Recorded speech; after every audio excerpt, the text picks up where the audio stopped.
नमस्कार।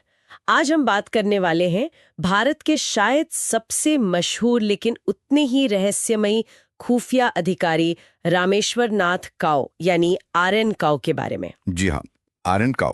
हमारी ये जो बातचीत है ये आधारित है आरएन काउ भारत के गुप्तचर प्रमुख किताब के कुछ हिस्सों पर।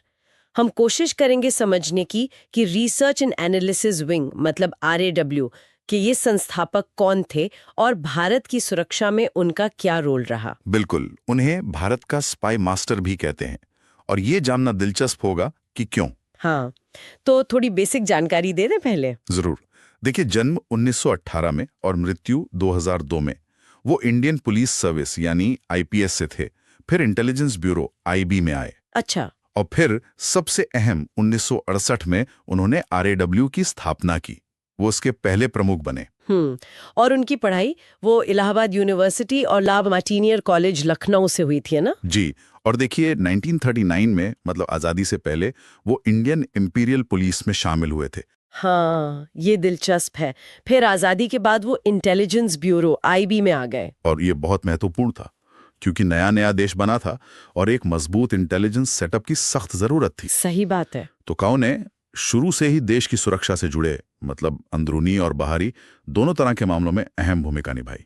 फिर आया वो साल 1968, एक बड़ा टर्निंग पॉइंट। बिल्कुल, प्रधानमंत्री इंदिरा गांधी का समय था और तब आईबी से अलग करके एक नई एजेंसी बनाई गई, आरएनडी, जिसका काम था सिर्फ विदेशी इंटेलिजेंस पर फोकस करना। एकदम सही।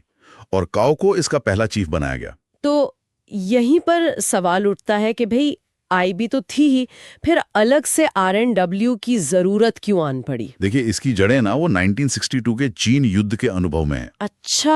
हाँ, उस युद्ध ने ये साफ कर दिया कि हमें बाहरी खतरों और फॉरेन इंटेलिजेंस के लिए एक डेडिकेटेड, मतलब समर्पित एजेंसी चाहिए। आईबी का फोकस ज्यादातर इंटरनल सिक्योरिटी पर था। हाँ, मोटे तौर पर कह सकते हैं। तो जरूरत थी एक ऐसी एजेंसी की जो सिर्फ बाहर देखे, और काउ ने, जैसा कहते हैं, इसे बिल्कुल स्क्रैच से बनाया। मतलब टीम बनाना, ट्रेनिंग देना, विदेशों से रिश्ते बनाना, ये सब। जी, वो भी उस वक्त जब भारत के पास कोई रेडीमेड मॉडल नहीं था इसका। सही लोगों को चुनना, उनको तैयार करना, ये सब काउ की ही जिम्मेदारी थी। तो ये सिर्फ एक एडमिनिस्ट्रेटिव बदलाव नहीं था, ये तो पूरी नई कैपेबिलिटी तैयार करना था। बिल्कुल।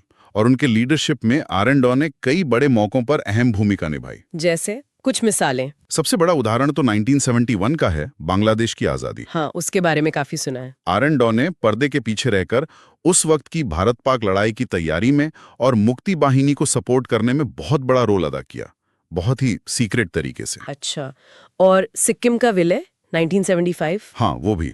वो एक बहुत ही नाजुक डिप्लोमेटिक मामला था।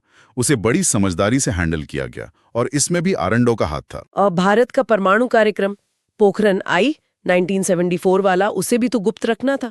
निश्चित रूप से वो उस समय की सबसे बड़ी प्राथमिकताओं में से एक था।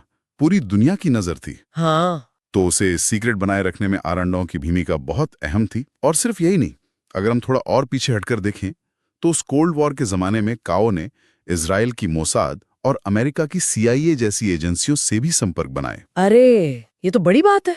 हाँ, ये गुप्त रिश्ते थे जो उस वक्त शायद भारत की रणनीतिक जरूरत थे, भले ही पब्लिक में पॉलिसी कुछ और हो। उनके व्यक्तित्व के बारे में कहते हैं कि वो बहुत रिजर्व्ड थे, लो प्रोफाइल। बेहद। मतलब पब्लिक में उनकी तस्वीरें तक मिलना मुश्किल था, हमेशा पर्दे के पीछे रहे।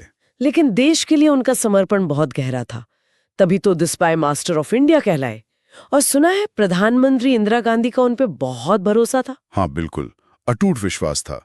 और उनकी जो विरासत है, जो लेगेसी है, वो आज भी इंटेलिजेंस की दुनिया में कायम है। उनका काम करने का तरीका। जी, मतलब तथ्यों पर आधारित एनालिसिस, सख्त गोपनीयता और ह्यूमन इंटेलिजेंस, जिसे HIMINT कहते हैं, उस पर जोर देना, ये तरीके आज भी माने जाते हैं। नितिन गोखले की किताब भी आई थी उन पर, जेंटलमैन स्पाई मास्टर। हाँ, 2020 में। वो काफी जानकारी देती है और उन्हें 2007 में मरणोपरांत पद्म विभूषण भी मिला। तो कुल मिलाकर आरएन काउ का योगदान बहुत बड़ा है भारत की राष्ट्रीय सुरक्षा के लिए। खामोश लेकिन बहुत शक्तिशाली। बिल्कुल, उनका असर आज भी महसूस होता है। सही कहा। और जाते जाते शायद एक सवाल हम सोचने के लिए छोड़ सकते हैं। हाँ, बताइए। कि काउ जैसे लोग जिन्होंने अपना पूरा काम इतनी गोपनीयता में किया, उनकी विरासत आज के दौर में इंटेलिजेंस एजेंसीज की पब्लिक इमेज को कैसे देखती है, या फिर ये कि इतने हाई स्टेक सीक्रेट ऑपरेशंस को लीड करने के लिए किसी इंसान में क्या गुण होने चाहिए। ये वाकई सोचने वाली बात